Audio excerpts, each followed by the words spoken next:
When disaster strikes, victims need help, and quickly. Usually the first people on the ground are the big-hearted volunteers doing what they can to help rebuild communities. And those receiving the help could not be more grateful. Burnt as far as the eye can see.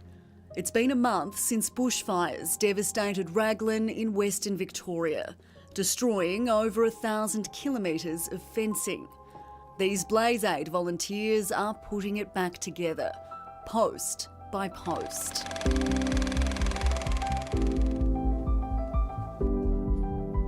You cannot underestimate the good they do. You just come around the corner. Sorry.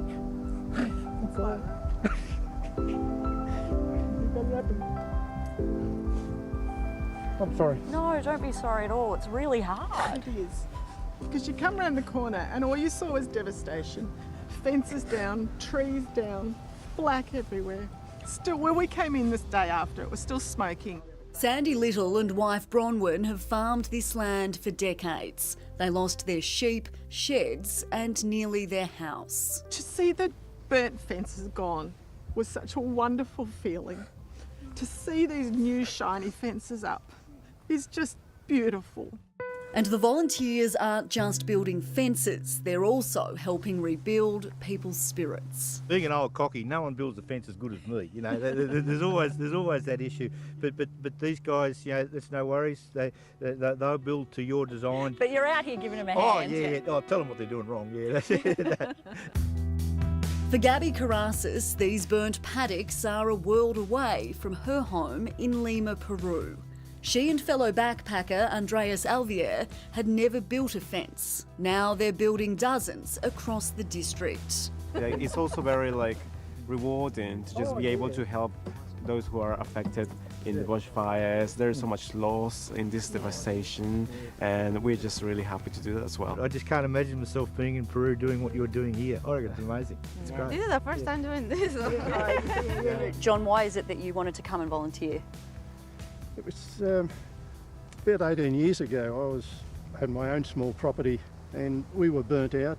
I thought since I've retired, I thought, well, I've got time, I can go out and help others do it.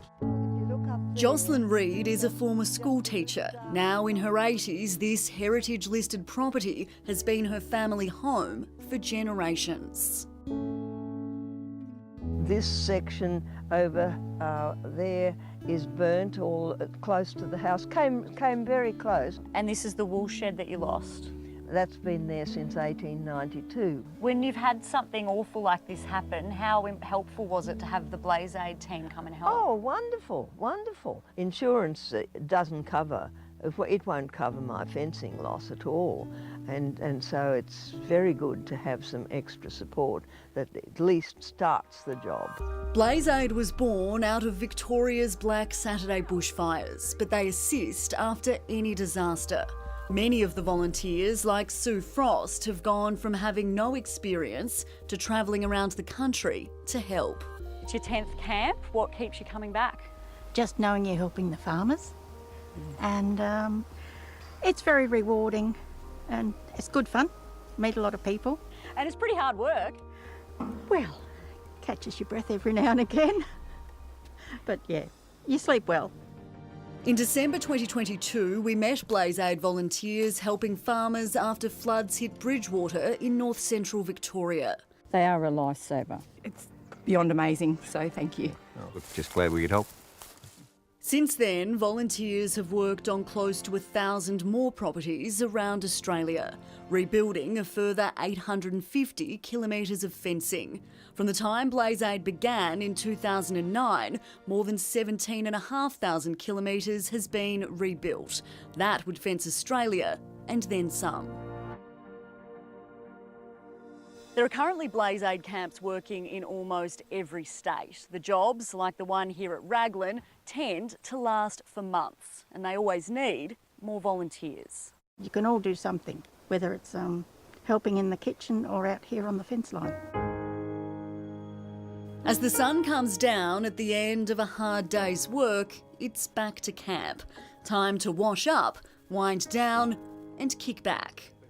Volunteer coordinator Graham Allen checking in with his team.